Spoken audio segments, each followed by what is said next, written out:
आप सभी का सिंप्लीफाइड फिजिक्स चैनल में स्वागत है। अगर आपने अभी तक इस चैनल को सब्सक्राइब नहीं किया है तो कर लीजिए। आगे आपके कोर्स से रिलेटेड जो भी वीडियो अपलोड करेंगे तो उसकी जानकारी आपको तुरंत मिल जाएगी। जिस वीडियो में जितना पढ़ाएंगे उसके नोट्स डिस्क्रिप्शन में दी गई PDF लिंक पर मिल जाएंगे, वहां से आप नोट्स डाउनलोड कर सकते हैं। आज हम आपको पढ़ाएंगे अध्याय 1 वैद्युत आवेश और क्षेत्र भाग 2। भाग 1 हम इससे पिछली वाली वीडियो में आपको बता चुके हैं, वहां से आप वो देख सकते हैं। आज हम आपको भाग 2 में पढ़ाएंगे कूलाम का नियम, एकांक आवेश, आपेक्षिक वैद्युतशीलता या परावैद्युतांक, कूलाम का नियम सदिश रूप में, स्थिति सदिश के पदों में कूलाम का नियम, कूलाम के नियम की सीमाएं, निरंतर आवेश वितरण। पहला टॉपिक है कूलाम का नियम। कूलाम का नियम क्या है? यह नियम बिंदु आवेशों के लिए लागू होता है। बिंदु आवेशों के लिए लागू होता है। बिंदु आवेश क्या होते हैं? बिंदु आवेश उन आवेशों को कहते हैं जिनका आकार उनके बीच की दूरी की तुलना में नगण्य होता है। क्या है? क्या किसको कहते हैं बिंदु आवेश? बिंदु आवेश उन आवेशों को कहते हैं जिनका आकार उनके बीच की दूरी की तुलना में नगण्य होता है। इस नियम के अनुसार दो स्थिर बिंदु आवेशों के बीच लगने वाले बल उन आवेशों के परिमाणों के गुणनफल के अनुक्रमानुपाती एवं उनके बीच की दूरी के वर्ग के व्युत्क्रमानुपाती होता है। ठीक है। माना Q1, Q2 परिमाण के दो बिंदु आवेश एक दूसरे से r दूरी पर स्थित हैं। यदि उनके बीच लगने वाला बल F है तो सबसे पहला पॉइंट है दो बिंदु आवेशों के गुणनफल के अनुक्रमानुपाती होता है। तो F is directly proportional to Q1, Q2। फिर है तथा उनकी बीच की दूरी के वर्ग के व्युत्क्रमानुपाती होता है। ठीक है। समीकरण 1/2 से F बराबर K Q1 Q2 upon R square. समीकरण 3 जहां K एक आनुपातिक नियतांक है जिसका मान दोनों आवेशों के बीच के माध्यम की प्रकृति पर, दोनों आवेशों के बीच के मान की प्रकृति पर तथा मापन की पद्धति पर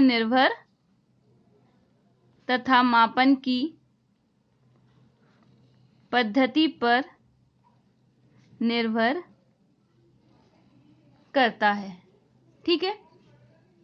यदि बिंदु आवेशों के बीच का माध्यम मुक्त आकाश हो, क्या हो? मुक्त आकाश है तो K बराबर 1/4 पाई एप्सिलॉन नॉट, जहां एप्सिलॉन नॉट निर्वात की वैद्युत शीलता है।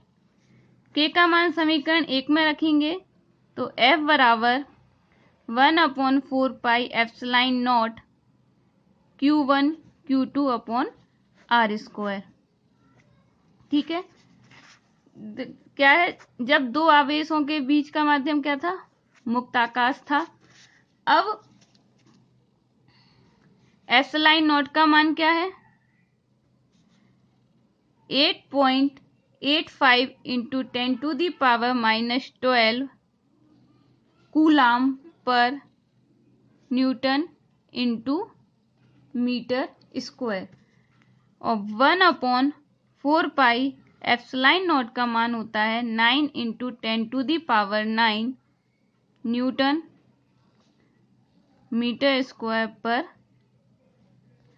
Coulomb square. यदि दो बिंदु आवेशों के बीच का माध्यम निर्वात ना होकर अन्य कोई माध्यम हो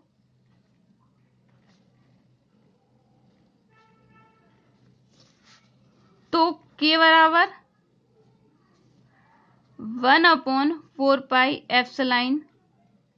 ठीक है, तो समीकरण 3 से क्या हो जाएगा, F बराबर 1/4πε Q1 Q2/r²। ठीक है, ये हो गया कूलाम का नियम। एक बार फिर से देख लीजिए, कूलाम का नियम क्या होता है, दो बिंदु आवेशों के बीच लगने वाला बल उनके परिमाण के अनुक्रमानुपाती तथा उन बिंदु आवेशों के बीच की दूरी के वर्ग के व्युत्क्रमानुपाती होता है। तो F बराबर के Q1 Q2/r²। ठीक है, जिसका K एक आनुपातिक नियतांक है। यह दोनों आवेशों के बीच के मान की प्रकृति पर तथा मापन की पद्धति पर निर्भर करता है। यदि दोनों आवेशों के बीच का माध्यम मुक्त आकाश हो, वायु या निर्वात हो, तो K बराबर K की वैल्यू होती है 1/4πε0। ε0 निर्वात की विद्युतशीलता है। F बराबर हो जाएगा 1/4πε0 Q1 Q2/r²।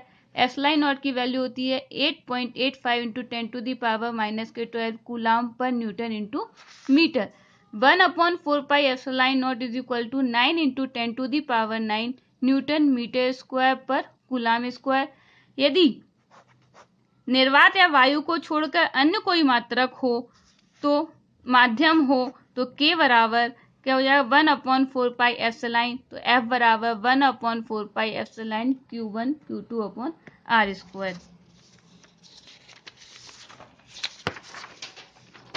ठीक है, अब मात्रक कैसे निकालेंगे, इसका मात्रक निकलेगा ε0 का। F बराबर क्या होता है 1/4πε0 Q1 Q2/r²।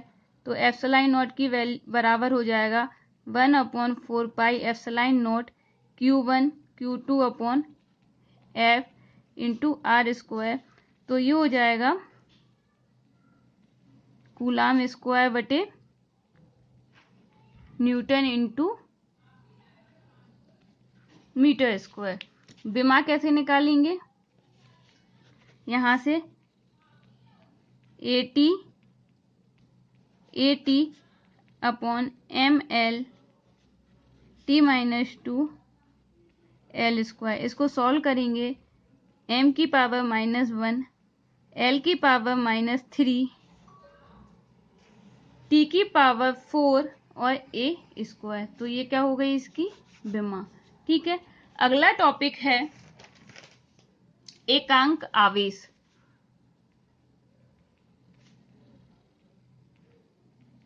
एकांक आवेश को यूनिट चार्ज भी बोलते हैं।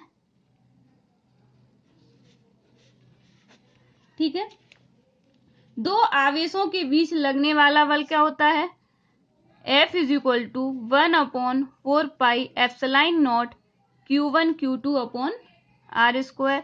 ये अपना कूलाम के नियम के अनुसार दो आवेशों के बीच लगने वाला बल हो गया। ठीक है, यदि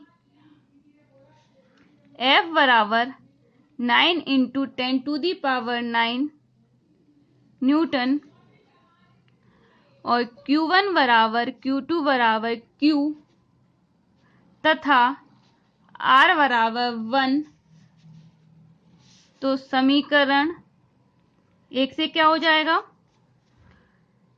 9 × 10⁹ = इसकी वैल्यू भी क्या होती है 9 × 10⁹। ये Q1 Q2 बराबर तो Q², ये 1 Q² बराबर 1, तो Q बराबर क्या हो जाएगा +-1। इसकी डेफिनेशन कैसे बनेगी, यदि समान परिमाण के दो सजातीय आवेश निर्वात या वायु में 1 मीटर की दूरी पर स्थित होने पर एक दूसरे को 9 × 10⁹ न्यूटन के बल से प्रतिकर्षित करते हैं तो प्रत्येक आवेश एकांक आवेश कहलाता है। क्या हो गई डेफिनेशन? जब समान परिमाण के दो सजातीय आवेश निर्वात या वायु में जब समान परिमाण के दो सजातीय आवेश निर्वात या वायु में 1 मीटर की दूरी पर स्थित होने पर एक दूसरे को 9 × 10⁹ न्यूटन के बल से प्रतिकर्षित करते हैं तो प्रत्येक आवेश एकांक आवेश कहलाता है। दूसरे शब्दों में एक कूलाम वह आवेश है जो अपने से 1 मीटर की दूरी पर स्थित समान परिमाण के सजातीय आवेश को 9 × 10⁹ न्यूटन के बल से प्रतिकर्षित करता है। कूलाम एक बड़ा मात्रक है।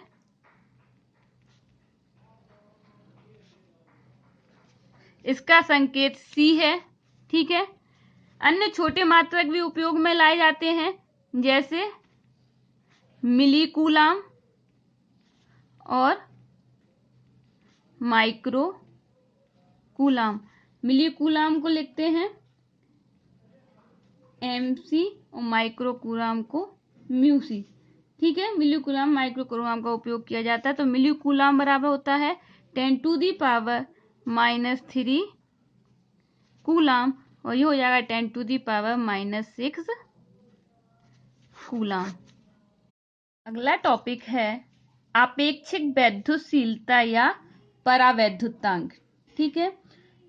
दो बिंदु आवेशों के बीच लगने वाला बल उनके बीच स्थित माध्यम पर निर्भर करता है।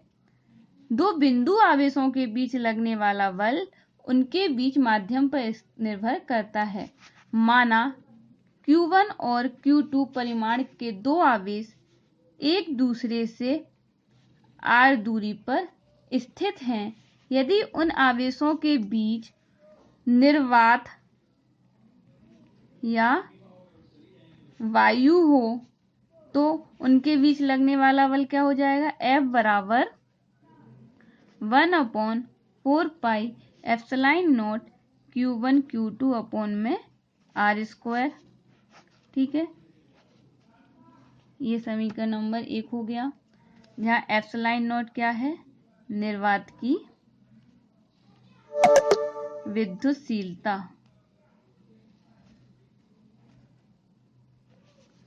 ठीक है। अब है यदि दोनों आवेशों के बीच निर्वात या वायु के अतिरिक्त अन्य कोई माध्यम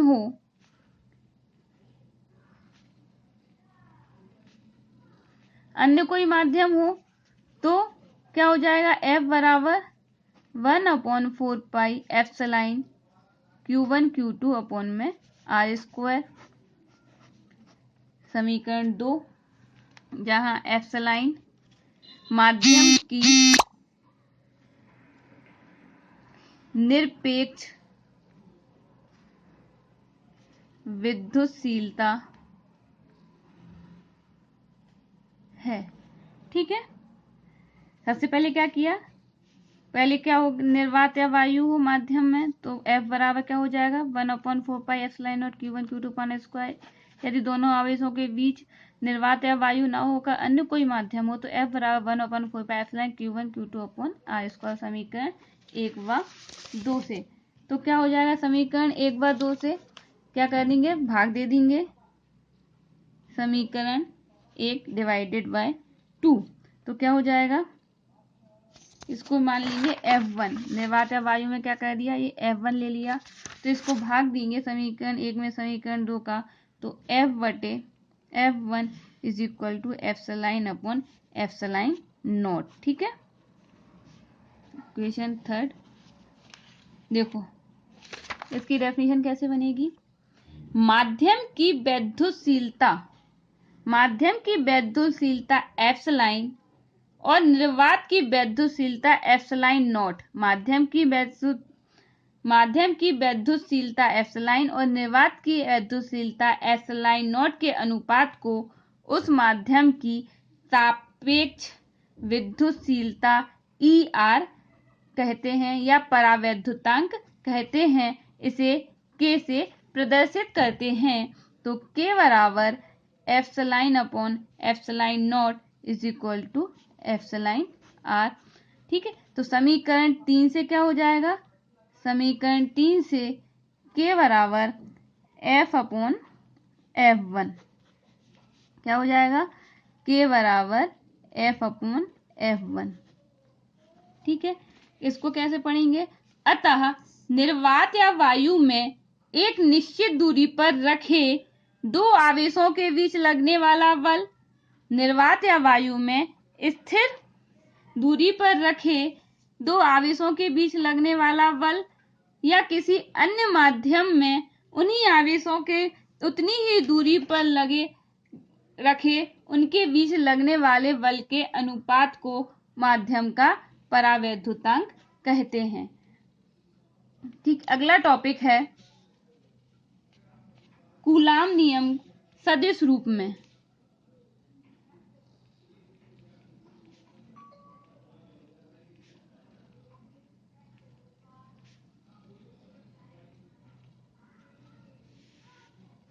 ठीक है, सबसे पहले तो अपन को पता होता है, माना दो आवेश Q1 व Q2 निर्वात में एक दूसरे से R दूरी पर स्थित हैं, तो उनके बीच लगने वाला बल कैसे देंगे? 1/4 pi epsilon naught Q1 Q2 upon R²। ठीक है, अब देखो ये Q1 है, ये Q2 है, इसको समीकरण नंबर 1 दे दिया।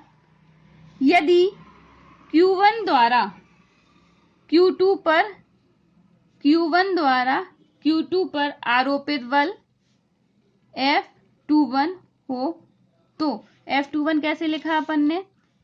Q1 द्वारा Q2 पर आरोपित बल, Q2 पर आरोपित बल है तो F को कैसे लिखेंगे? F21 हो तो इसको कैसे लिख देंगे? F21 is equal to 1/4 pi epsilon naught Q1 Q2 upon R21 square dot R21 cap. ठीक है, R21 कैप क्या है? आवेश Q1 से Q2 के अनुदिश, आवेश Q1 से Q2 के अनुदिश एकांक सदिश। ठीक है, क्या है? R21 क्या है? आवेश Q1 से Q2 के अनुदिश एकांक सदिश है और R21 है बराबर R दोनों आवेशों के बीच की दूरी, दोनों आवेशों के बीच की दूरी। ठीक है, अब जैसे ये पहले ये क्या था? आवेश Q1 से Q2 पर आरोपित बल। अब यदि आवेश Q2 से Q1 पर आरोपित बल, आवेश Q2 से Q1 पर आरोपित बल कैसे लिख देंगे? F12। तो क्या हो जाएगा? F12 बराबर 1/4 pi epsilon naught Q1 Q2 upon R12 is equal to R12 cap. ठीक है, R12 क्या है? आवेश Q2 से Q1 के अनुदिश एकांक सदिश। ठीक है, आवेश Q2 से Q1 के अनुदिश एकांक सदिश हो गया ये। अब और R12 बराबर R दोनों आवेशों के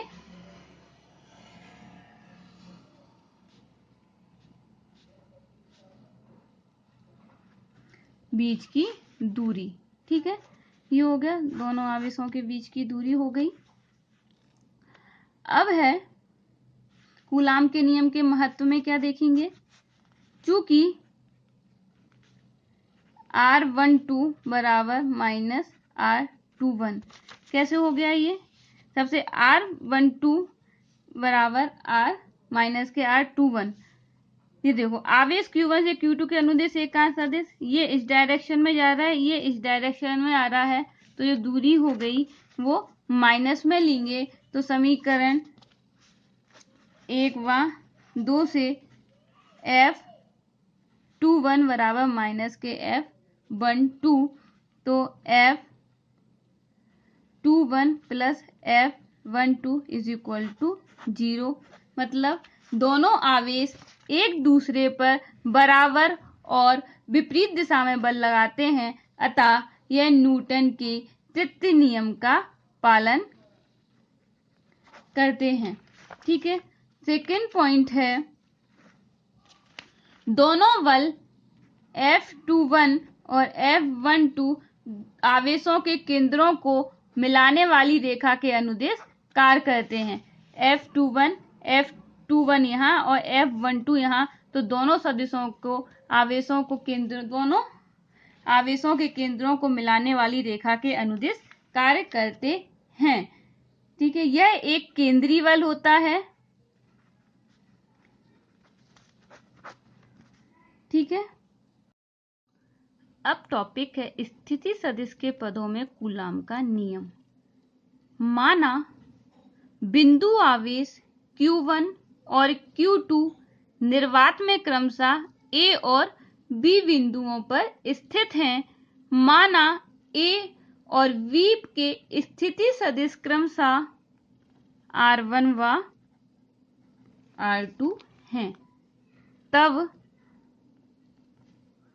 AB की दूरी कैसे लिखेंगे, R21, ये यहां से यहां जा रही, तो R21 मतलब पहले V का स्थिति सदिश माइनस A का स्थिति सदिश। AB बराबर कैसे लिखेंगे, R21 V का स्थिति सदिश माइनस A का स्थिति सदिश। ठीक है, तो इसको कैसे लिखेंगे, R2 माइनस R1। अब कूलाम के नियम से आवेश Q1 द्वारा Q2 पर आरोपित बल, Q1 द्वारा Q2 पर आरोपित बल, तो क्या हो जाएगा, F21 बराबर 1/4 pi epsilon naught Q1 Q2 upon में R21 स्क्वायर R21 कैप। तो इसको लिख देंगे 1/4 pi epsilon naught Q1 Q2 upon में, इसको वेक्टर फॉर्म में कर देंगे, इंटू R डॉट कैप। ठीक है, अब इसको कैसे लिखेंगे अपन, 1/4 pi epsilon naught Q1 Q2 R21, ये यहाँ क्यूब आ जाएगा और यहाँ पे क्या हो जाएगा, ये R21 का कैप और R21। ठीक है, एक आपने यूनिट सदिश पढ़ा होगा, क्योंकि R21 dot R21 cap is equal to R21। ठीक है, ये यूनिट वेक्टर होता है। तो इसको बनाने के लिए R21 का ऊपर नीचे गुणा कर दिया, तो यहाँ स्क्वायर था, तो ये क्या आ गया, क्यूब आ जाएगा। तो इसको कैसे लिख देंगे, 1/4 pi epsilon naught Q1 Q2 R21 cube इस यहाँ पे आ जाएगा R21 वेक्टर। ठीक है, अब R21 की वैल्यू क्या निकाली थी, यहाँ पे R2 माइनस R1। ठीक है, यहाँ से निकाली थी R21 की वैल्यू, R2 माइनस R1, तो ये यहाँ रख देंगे तो क्या आ जाएगा, F21 is equal to 1/4 pi epsilon naught Q1 Q2 upon R2 minus R1 का Q, और ये हो जाएगा R2 माइनस R1। ठीक है, ये इक्वेशन फर्स्ट हो गई। अभी क्या निकाला था, Q1 के कारण Q2 पर आरोपित बल, तो क्या हो जाएगा F21। अब Q2 के कारण Q1 पर आरोपित बल, Q2 के कारण Q1 पर आरोपित बल क्या हो जाएगा, F12। तो ये इसको लिख देंगे 1/4 pi epsilon naught Q1 Q2 R1 minus R2 का Q, और ये हो जाएगा R1 माइनस R2। समीकरण 2। समीकरण 1 व 2 से क्या लिख सकते हैं, इससे समीकरण 1 व 2 से क्या, ये हो जाएगा 1 2, और यहाँ पे क्या है 2 1, R2 माइनस R1, यहाँ पर R1 माइनस R2, तो ये माइनस कॉमन, माइनस बाहर आ जाएगा, तो ये क्या आ जाएगा 1 2। ठीक है, ये इससे क्या निष्कर्ष निकलता है कि दोनों बल एक दूसरे के बराबर तथा विपरीत दिशा में कार्य करते हैं। ये आपका टॉपिक हो गया स्थिति सदिश के पदों में कूलाम का नियम। ठीक है, अब है कूलाम के नियम की सीमाएं। कूलाम के नियम की सीमाएं। कूलाम के नियम की सीमाएं क्या है, कूलाम के नियम की सीमाएं, यह केवल बिंदु आवेशों के लिए सत्य है, पहला पॉइंट है। यह नियम केवल बिंदु आवेशों के लिए सत्य है। दूसरा नियम है, यह नियम केवल स्थिर आवेशों के लिए सत्य है। पहला बिंदु आवेशों के लिए सत्य है, दूसरा स्थिर आवेशों के लिए सत्य है। तीसरा, यह नियम अधिक दूरियों तथा 10⁻⁻15 मीटर से कम दूरियों के लिए सत्य नहीं है। यह नियम अत्यधिक दूरियां और 10⁻⁻15 मीटर से कम दूरियों के लिए सत्य नहीं है। 10⁻⁻15 मीटर से कम दूरी पर नाभिकीय बल की प्रधानता के कारण यह नियम सत्य नहीं है। यह नियम अनुपयुक्त हो जाता है, अनुपयुक्त हो जाता है। ठीक है, पहला बिंदु आवेशों के लिए सत्य है, दूसरा स्थिर आवेशों के लिए सत्य है। यह अधिक दूरियां तथा 10⁻⁻15 मीटर से कम दूरियों के लिए सत्य नहीं है, क्योंकि यह 10⁻⁻15 मीटर से कम दूरी पर नाभिकीय बल की प्रधानता के कारण यह नियम अनुपयुक्त हो जाता है। अगला टॉपिक है निरंतर आवेश वितरण।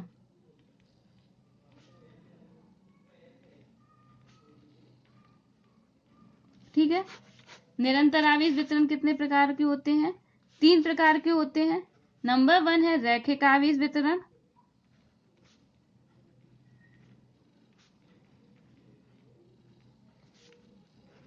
सेकंड है पृष्ठावेश वितरण।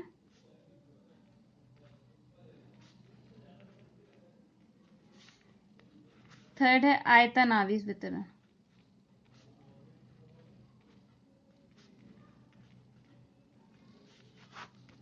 ठीक है, पहला है रैखिक आवेश वितरण। ठीक है, जब आवेश का वितरण किसी रेखीय चालक मतलब सीधा या वक्री, कुछ भी हो सकता है। जब किसी आवेश का वितरण रेखीय चालक, सीधा या वक्री पर समान रूप से निरंतर होता है, उसे रैखिक आवेश वितरण कहते हैं। जब आवेश का वितरण रेखीय या चालक आवेश का वितरण रेखीय, चालक, सीधा या वक्री पर समान रूप से निरंतर वितरित होता है तो उसे रैखिक आवेश वितरण कहते हैं। ठीक है, ये क्या हो गया, ये एक चालक हो गया, ये dl छोटा सा पार्ट हो गया, ये परीक्षण आवेश Q0 हो गया, ये R हो गया। ठीक है, अब सबसे पहले चालक में प्रति एकांक लंबाई में उपस्थित आवेश की मात्रा को रैखिक आवेश घनत्व कहते हैं। चालक में प्रति एकांक लंबाई में उपस्थित आवेश की मात्रा को रैखिक आवेश घनत्व कहते हैं। इसे लैम्डा से प्रदर्शित करते हैं। इसका SI मात्रक कूलाम पर मीटर होता है। तो रैखिक आवेश वितरण लैम्डा बराबर dq/dl।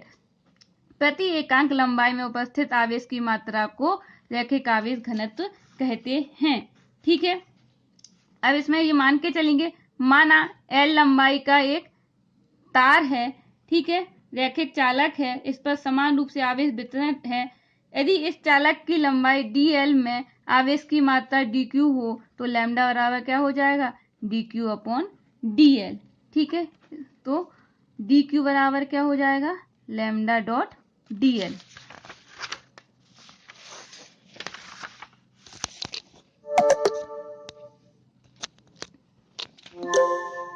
देखो, अब आवेश के इस अवयव के कारण, देखो यहाँ पे क्या है, आवेश के इस अवयव के कारण r दूरी पर एक परीक्षण आवेश Q0 पर लगने वाला बल, इस अवयव के कारण r दूरी पर स्थित Q0 पर लगने वाला बल क्या हो जाएगा, dF बराबर 1/4 pi epsilon naught dq dot Q0 upon में R square R cap. dq की वैल्यू क्या है अपने पास, यहाँ से लैम्डा इंटू dl, ये यहाँ रख देंगे तो क्या हो जाएगा 1/4 pi epsilon not lambda dot dl Q0 upon R square R cap. ठीक है, ये समीकरण 1 से मान रख दिया यहाँ पे, तो ये dF बराबर आ गया। ठीक है, अब क्या है, अभी तो छोटे से पार्ट के कारण ली थी, इतने से पार्ट में आवेश की जो निरंतर आवेश वितरण हो रहा है उसके कारण Q0 पर लगने वाला बल था। अब संपूर्ण रैखिक आवेश के कारण Q0 पर लगने वाला बल, संपूर्ण रैखिक आवेश के कारण Q0 पर लगने वाले बल के लिए क्या करते हैं, इसको क्या कर देंगे, इंटीग्रेशन कर देंगे L 1/4 pi epsilon not lambda dl Q0 upon में R स्क्वायर R कैप। जो कांस्टेंट है उसको बाहर लिख देंगे, तो dF बराबर 1/4 पाई एप्सिलॉन नॉट, ये Q0 भी बाहर आ जाएगा, तो क्या बचेगा यहाँ पे, lambda upon R square R cap dl। ठीक है, तो ये क्या हो गया अपना रैखिक आवेश वितरण। सेकंड है अपना पृष्ठ आवेश वितरण, पृष्ठ आवेश वितरण। इसमें क्या था, इसमें एक पृष्ठ ले लिया, ठीक है, सेम वैसे ही करना है, इसमें एक छोटा सा पृष्ठ का छोटा सा पार्ट ले लिया, मान लो एक S पृष्ठ है, छोटा सा पार्ट इसका D पार्ट हो गया। ठीक है, इससे R दूरी पर एक परीक्षण आवेश Q0 है, इसमें आवेश की मात्रा dq है। ठीक है, तो पृष्ठ आवेश वितरण क्या होता है, जब किसी चालक के पृष्ठ पर आवेश समान रूप से वितरित होता है तो इसको पृष्ठ आवेश वितरण कहते हैं। चालक के पृष्ठ के प्रति एकांक क्षेत्रफल, पृष्ठ के प्रति एकांक क्षेत्रफल पर उपस्थित आवेश की मात्रा को पृष्ठ आवेश घनत्व कहते हैं। इसको रो से प्रदर्शित करते हैं, इसका मात्रक कूलाम पर मीटर स्क्वायर होता है।